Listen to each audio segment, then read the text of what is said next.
ये काम कर। हजरत उमर फारूक, अल्लाह अकबर। हजरत उमर जैसा बंदा, 24 लाख मुरब्बा मील का हुक्मरान, और शाह रूम को खत लिख के कहता है मैं मिन्नत नहीं करता, मैं हुक्म देता हूं। इतना तगड़ा बंदा।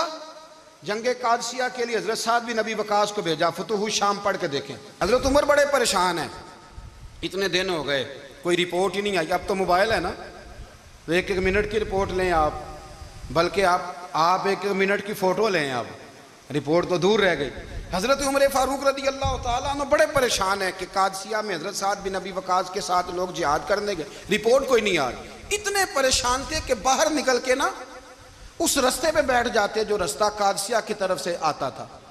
जो भी आता जाता पूछते जंग के क्या हालात हैं। उधर जब अल्लाह ने फतह दे दी ना, तो हज़रत साद बिन नबी वकास रज़ी अल्लाह ताला अन्हु ने ना एक कासिद को ख़त दे के भेजा। कहने लगे उमर के पास जाओ, उन्हें इत्तला दो कि अल्हम्दुलिल्लाह अल्लाह ने इस्लाम को फतह अता कर दी।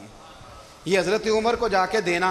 वो बड़े परेशान होंगे। वो जो उस ज़माने में इस तरह होता था कि कई दूर दूर से सहाबा जो दूसरे शहरों के मुल्कों के रहने वाले होते थे, वो भी आके शामिल हो जाते थे जिहाद में। कोई एक दफ़ा मदीने आया, कोई 2 दफ़ा आया, फिर अपने अपने इलाकों में। बहुत सारे लोगों ने ज़्यादा दफ़ा हज़रत उमर को देखा भी नहीं था। वो जो कासिद ख़त लेके आया था ना, उसने एक आध दफ़ा देखा था, हज़रत उमर बूढ़े हो गए, वो पहचानता नहीं था। उधर से वो ख़त लेके आ गया। हज़रत उमर मदीने से बाहर निकल के उस रोड पे बैठे थे जो कादसिया से आता था। जब वो उस आदमी को आते देखा तो हज़रत उमर उठ के खड़े हो गए, फरमाने लगे कादसिया से आ रहे हो? वो क्या कहता है? फटे पुराने कपड़े, टूटे हुए जूते, सर पे पुरानी पगड़ी। कहने लगे गुलाम मदीने के रहने वाले हो? हज़रत उमर कहने लगे हाँ मदीने का हूँ। कहा मैं कादसिया से आया हूँ, अल्हम्दुलिल्लाह अल्लाह ने इस्लाम को फतह दे दी है, अल्हम्दुलिल्लाह कुफर की कमर टूट गई है। उसने ये बात करके तो घोड़े को एड़ी लगाई, घोड़ा दौड़ने लगा मदीने के। हज़रत उमर भी साथ साथ दौड़ रहे। फरमाने लगे अच्छा बताओ खालिद बिन वलीद का क्या हाल है? थोड़ा आगे जाके फरमाने लगे उसामा बिन ज़ैद कैसे है? वो कहते हैं ठीक है। फिर उसने और घोड़ा, उमर साथ साथ दौड़ रहे हैं, साथ साथ। 24 लाख मुरब्बा मील का हुक्मरान, एक जूता पैर से निकल गया, उमर दौड़ रहे हैं। आगे जाके पूछते हैं साद बिन नबी वकास का क्या हाल है? कहा हुजूर वो भी ठीक है। कितने लोग मेरे शहीद हो गए मुसलमानों में से? कहने लगा सही गिनती का नहीं पता, ये लफ्ज अदा होते होते मदीने की सरहद आ गई। लोगों ने उमर को घोड़े के साथ दौड़ते देखा तो कहा अमीरुल मोमिनीन क्यों दौड़ रहे हैं?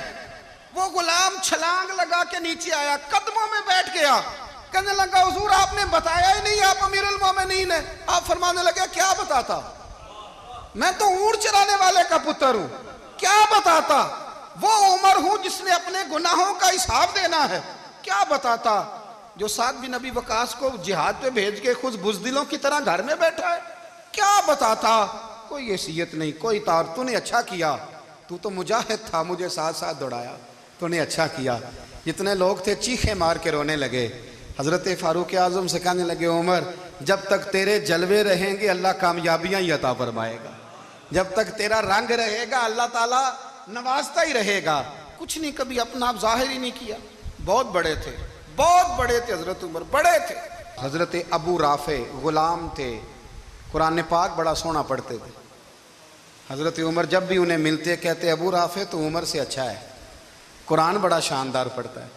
तो वो कहते हुजूर अगर मैं कुरान सही पढ़ता हूँ तो आपको कुरान की तशरीह ज़्यादा सही आती है, आप भी तो मुझसे अफजल हैं। तो आप फरमाते नहीं फिर भी तो मुझसे अफजल है। क्यों? इसलिए कि तू अपने आका की नौकरी भी ठीक करता है और रब की इबादत भी ठीक करता है, और मुझे खाली सिर्फ इबादत करनी होती है वो भी ठीक नहीं कर पाता। सारी ज़िंदगी अपना मुहासबा, सारी ज़िंदगी अपने गिरेबान में देखा, सारी ज़िंदगी अपने आप को परखा, अपने आप को टटोला। 62 साल उम्र बीत गई। हज़रत हुज़ाफ़ा बिन यमान एक सहाबी थे, मेरे नबी करीम अलैहिस्सलाम ना उनसे राज की बातें करते थे। हर बंदे का आज़मा ठीक नहीं होता, सबसे राज की बात नहीं करनी चाहिए। हज़रत हुज़ाफ़ा बिन यमान कहते हैं हुजूर राज की बातें बताते। मदीना मुनव्वरा में जो मुनाफिकीन थे उनकी लिस्ट भी नबी पाक ने हज़रत हुज़ाफ़ा बिन यमान को दी थी।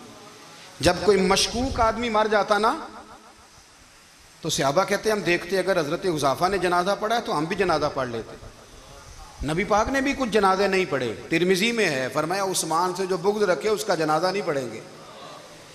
हजरत हुज़ाफा बिन यमान अगर जनाजा पढ़ते तो लोग पढ़ते, वो ना पढ़ते तो लोग जनाजा ना पढ़ते। हजरत हुज़ाफा बिन यमान कहते हैं जनाब उमर फारूक की खिलाफत के आखिरी अयाम थे, कुछ दिनों के बाद वो शहीद हो गए। फरमाते आधी रात का वक्त था, मैं घर में सोया था बड़ा बेफिक्र, अचानक मेरे दरवाजे पे दस्तक हुई, मैं घबरा के उठा, इतनी रात को कौन आया? कहते हैं कुर्बान जाऊं, दरवाजे पे गया तो अमीरुल मोमिनीन फारूक आजम दरवाजे पे। मैंने कहा उमर कोई हुक्म था तो मुझे बुला लेते। कहने लगे मैं ना अमीर बन के नहीं आया, तेरा वीर बन के आया हूं। अमीरुल मोमिनीन की हैसियत से सरकारी काम से बुलाता तो वहां बुलाता, मुझे एक जाती काम पड़ गया। कहते मैंने उमर को घर की अंदर बुला के चारपाई पे बिठाया, मैंने कहा हुजूर मैं गरीब आदमी, मैं क्या आपके काम आ सकता हूँ? तो कहते उन्होंने ना मुझे साथ बिठा लिया, फिर मेरा हाथ पकड़ लिया, कहने लगे तू उमर को जानता है? उमर झूठ नहीं बोलता। तू जानता है? उमर वादों का पक्का है। कहा हुजूर जानता हूँ। कहा मैं उस वक्त आया हूँ जब देख भी कोई नहीं रहा। हजरत हुज़ाफा बिन यमान कहते हैं परेशान हो गया, हुजूर पहेलियां ना बुझवाए, मेहरबानी कर बताएं किधर आए हैं। तो हजरत उमर फारूक फरमाने लगे 62 साल का हो गया हूँ, 63 में चल रहा है, दाढ़ी सफ़ेद हो गई है, फल पक गया, उठ फरीदा सुत्या, दाढ़ी आ गई पूर, अग्गा नेड़े आ गया, पिछा रह गया दूर, अब कब्र अशर का मामला साफ नजर आने लगा है। कहा हुजूर मुझसे क्या चाहते हैं? हजरत उमर रो पड़े, कहने लगे आज मैं इशा के बाद निकला हूं तो नबी पाक के सहाबा मुझे नेक कह रहे थे, फिर मैंने बच्चों की माँ से और बच्चों से भी पूछा है, वो भी मुझसे राजी हैं, पर हुज़ाफा तेरे साथ नबी पाक राज की बातें करते थे, सच बता कहीं उमर का नाम मुनाफिकों में शामिल तो नहीं? सच बताओ, उन मुनाफिकीन में तो शामिल नहीं, कहीं ऊपर ऊपर से तो नहीं सारा कुछ? हजरत हुज़ाफा बिन यमान कहते हैं मैं बाप के मरने पे इतना नहीं रोया जितना उमर के सवाल पे रोया। मैं कदमों में बैठ गया, मैंने कहा नहीं उमर ये तो मैंने नहीं सुना, लेकिन ये मैंने नबी पाक से ज़रूर सुना है कि मेरे बाद अगर कोई नबी होता तो उमर इब्ने खत्ताब होता। ये मैंने अपने कानों से सुना है कि उमर जिस गली से गुजरे शैतान रास्ता बदल जाता है। ये मैंने अपने कानों से सुना है कि 950 साल हज़रत जिब्रील जनाब उमर की शान बयान करें तो फिर भी बयान नहीं हो सकता। ये मैंने ज़रूर सुना दोस्त।